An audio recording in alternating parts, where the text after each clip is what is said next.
Jacob Zuma, 79 Bonjour. ans, a donc cédé, les choses se sont accélérées et il s'est finalement rendu à la justice de son pays. Absolument, et on a suivi tout ça à la télévision comme dans un film policier. Ouais. Un suspense extraordinaire jusqu'à minuit hier.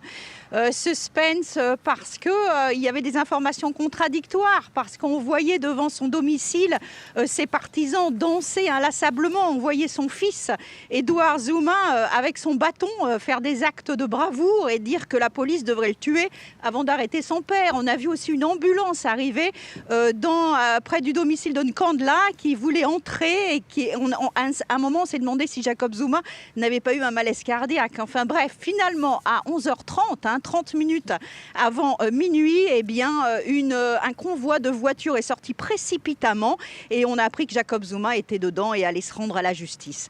Alors voilà, aujourd'hui, il est derrière les barreaux. C'est pour beaucoup de Sud-Africains ici quand même un symbole extraordinaire. Le symbole que la justice fonctionne, le symbole que la police respecte une décision de justice, surtout celle de la Cour constitutionnelle. Donc un symbole que la démocratie quand même fonctionne en Afrique du Sud et que ceux qui seront jugés pour corruption, eh bien, iront en prison. Tout le monde est égal devant la loi. Donc ça, c'est important pour l'Afrique du Sud. Je crois qu'il faut aussi bien remettre tout ça en contexte. Il est en prison pour 15 mois.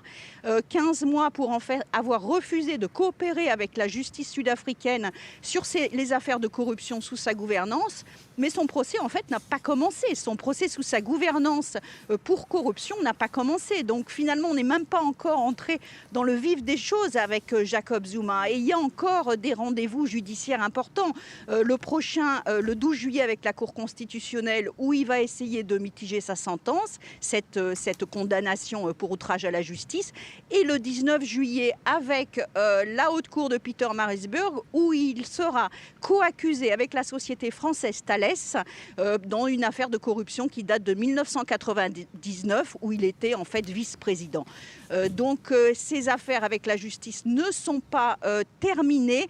La saga Zuma va continuer encore pendant de longues années.